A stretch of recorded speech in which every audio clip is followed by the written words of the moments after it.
Zoom, इसको देखो. Zoom, इसको देखो. You're working with the younger guys and the older guys, you know. How is the range difference?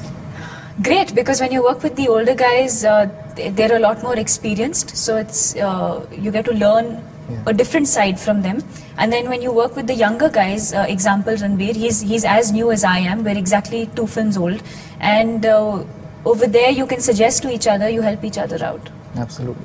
And family has accepted you completely, like there, right? I wouldn't want to comment on that. On that one, okay.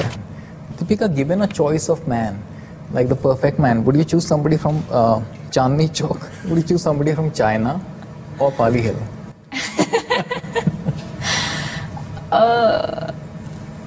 Tough question. Okay, if you knock off... That option holds no good anymore. Okay, you decide. There is no option.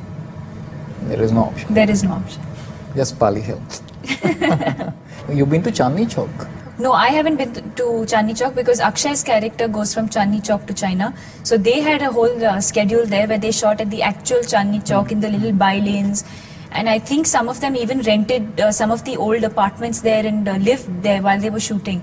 But I've seen a lot of the footage from there, and I think they've had a great time because they had the hardcore Delhiites, people living in and around that area, to have Akshay Kumar in your neighborhood and to be shooting there. And they love him there. And they had Mithunda also who was shooting there. So both of them together must have really created havoc. But when you saw Chandni Chowk, the shopper, and you didn't cry to go there and shop?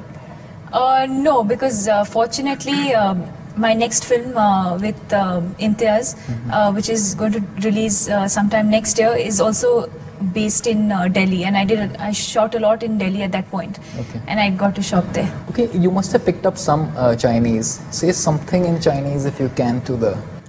I've spoken a lot in Chinese in the film, but I wouldn't want to say this on camera because I actually had a Chinese trainer teaching me how to speak and how to pronounce every word.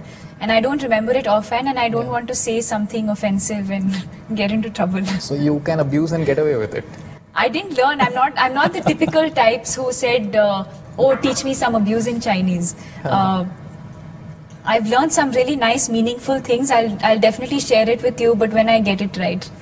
The first thing people want to know in any language is how to say I love you. No, I didn't bother learning that either.